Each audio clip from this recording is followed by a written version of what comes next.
Le père de 50 ans n'a donné qu'un câlin à sa fille de 18 ans. Un serveur prit secrètement une photo et l'envoya au petit ami de la fille. Quand le petit ami vit l'homme séduisant sur la photo, il pensa à tort que l'homme était l'amant de sa petite amie. Ce qu'il ne savait pas, c'était que l'homme était son futur beau-père, et aussi le PDG d'un conglomérat multimilliardaire. Furieux, le petit ami mena sa famille à l'hôtel pour se venger. Pendant ce temps, le PDG préparait des cadeaux pour son futur gendre, qui comprenait une maison de 50 millions de dollars et un contrat de projet d'1 milliard de dollars. Lorsque la sonnette sonna soudainement, le PDG pensa que c'était sa fille et se précipita ouvrir la porte. À sa grande surprise, l'homme et un groupe de personnes se tenaient devant la porte. L'homme vérifia soigneusement la photo, voyant que c'était correct, frappa le PDG au visage. Ils poussèrent ensuite le PDG dans la pièce. Le PDG exigea de savoir pourquoi il l'attaquait. L'homme répondit que c'était lui qu'ils attaquaient. Le frère cadet, encore plus arrogant, affirma que l'homme était le futur gendre du PDG, et que personne ne s'inquiéterait même s'il le tuait. À ce moment-là, le PDG comprit que l'homme était le petit ami de sa fille. Juste au moment où il allait révéler son identité, l'homme lui donna une autre gifle. L'homme avait fait des efforts considérables pour tromper la fille du PDG et l'amener à l'épouser, et après le mariage,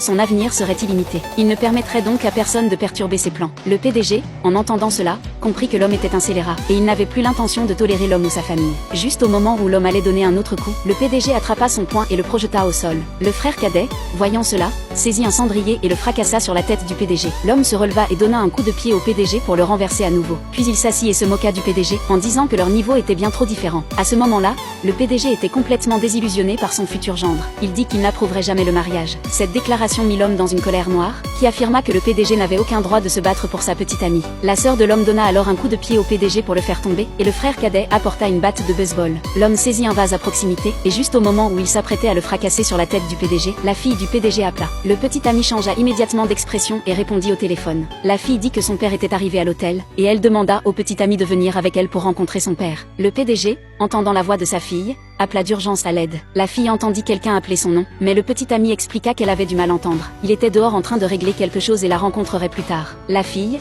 apaisant ses doutes, dit qu'elle irait à l'hôtel en premier, et quand le petit ami arriverait, ils rencontreraient son père ensemble. Après avoir raccroché, l'homme se hâta de rencontrer son futur beau-père, épargnant temporairement le PDG. Il comptait s'occuper de lui plus tard après avoir gagné les faveurs de son beau-père. Il mena ensuite sa famille pour retrouver la fille. La fille était déjà arrivée à l'hôtel pour rencontrer son père. Peu après, l'homme et sa famille arrivèrent à l'hôtel. À ce moment-là, la fille ne connaissait toujours pas le côté détestable de la famille de son petit ami, et comptait les emmener dans la salle VIP pour rencontrer son père. Devant la porte, la fille encourageait encore son petit ami à bien faire. Le petit ami se tapota la poitrine avec confiance, disant qu'il obtiendrait certainement les faveurs du PDG. Mais lorsqu'il ouvrit la porte, il fut choqué de découvrir que le père de sa petite amie était l'homme qu'il venait de battre.